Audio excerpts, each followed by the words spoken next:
Welcome to South Florida. What we're looking at right now is the Big Cypress National Preserve, home to the American alligator and the elusive Florida panther. Now I know what you're thinking. This isn't what I envisioned when I heard you say South Florida. Where are all the beaches and nightclubs? Well, this is how South Florida is supposed to look. Untouched, uninvaded swampland. This delicate ecosystem before us may look hardy, however, is quickly losing the fight for survival to an exotic plant that is wreaking havoc across South Florida. This plant, which made its way from Brazil to South Florida, is known as the Brazilian pepper tree, or as we locals call it, the Florida holly. The Brazilian pepper is an invasive plant that can reach over 30 feet in height and has a lifespan of nearly 30 years. The plant can be identified by its finely toothed leaflets that begin their lives as a light green and darken with age.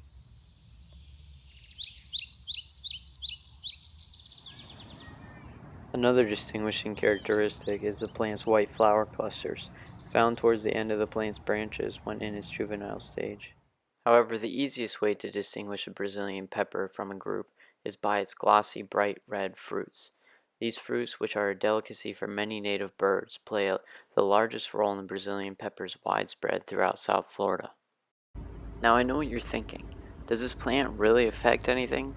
Is it actually a problem? Well, look for yourself. Brazilian pepper can be found on just about any block in South Florida. And not only is the Brazilian pepper monopolizing our ecosystem, but it's also wreaking havoc on our economy and our health. According to the National Park Service, Florida residents spend around $55 million each year on the eradication of invasive plants. That's $55 million that could go to rebuilding our infrastructure or promoting tourism, but rather it's being spent on fighting this invasive plant. If the dollar sign doesn't faze you, the Brazilian pepper is in the same family as poison ivy, poison oak, and poison wood. Being around the tree can result in severe harm to your body, an experience I know all too well, having been sent to the ER thanks to this plant. Reactions to the Brazilian pepper typically involves itchy rashes, airway swelling, a sore throat if burned, and if you're like this poor unfortunate fellow, complete swelling of the eyes. Now I know what you're thinking. If the plant really does pose such a risk to our environment, why are we still planting them? Can't we just get rid of them? Well, it's not that simple. For the most part, people haven't been planting the Brazilian pepper since the late 1800s when it was brought here as a decorative plant. Since then, the plant has thrived in South Florida because of its tolerance to shade, fire, salty conditions, and drought. On top of its resilience, the berries I mentioned earlier have become a favorite for many native birds who unintentionally spread the tree's seeds across South Florida. When it comes to eradicating the plant, there aren't too many viable options that won't harm the surrounding environment. Let's hear what Richard Kern, a wildlife filmmaker, has to say.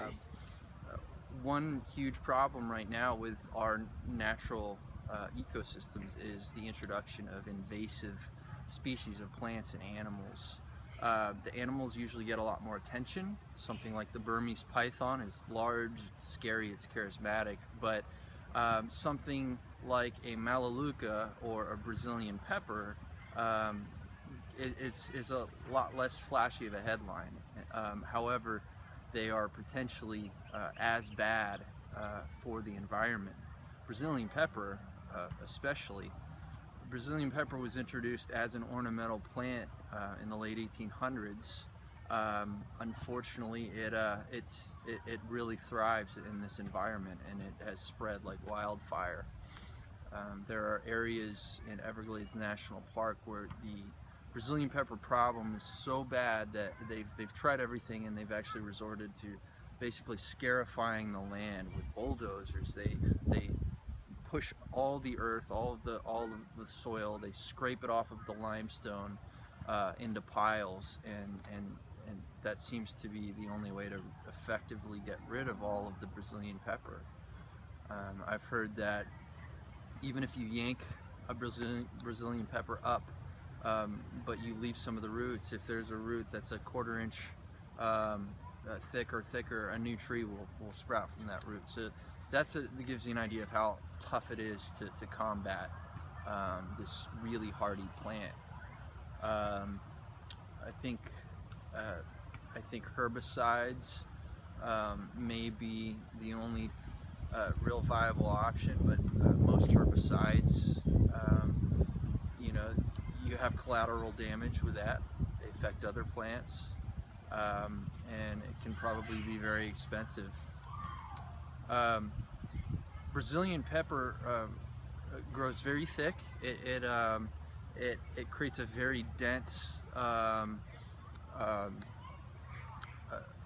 footprint that shades out and outcompetes other plants. So in areas where Brazilian pepper takes over, um, you may have several acres of only a few species of plants, mostly Brazilian peppers, because nothing can grow in that impenetrable area of shade. So that may be the most damaging um, part about these plants, the fact that they'll invade and just push out the native species. Brazilian pepper has become such a problem in South Florida that it's even found in places that you would least expect. These shots were taken on the outside of Miami-Dade College's Environmental Center, the educator of many of South Florida's future agriculturalists. What then is the solution? How can we fix this problem? Well, it starts with you. It begins by raising awareness, getting outside and seeing for yourself the detrimental effects this plant is having on our ecosystem, and start taking action to fight back. Urge your Congress member to push for federal funding to deal with our invasive problem and get outside and wipe out the Brazilian pepper before it wipes out what's left of our South Florida.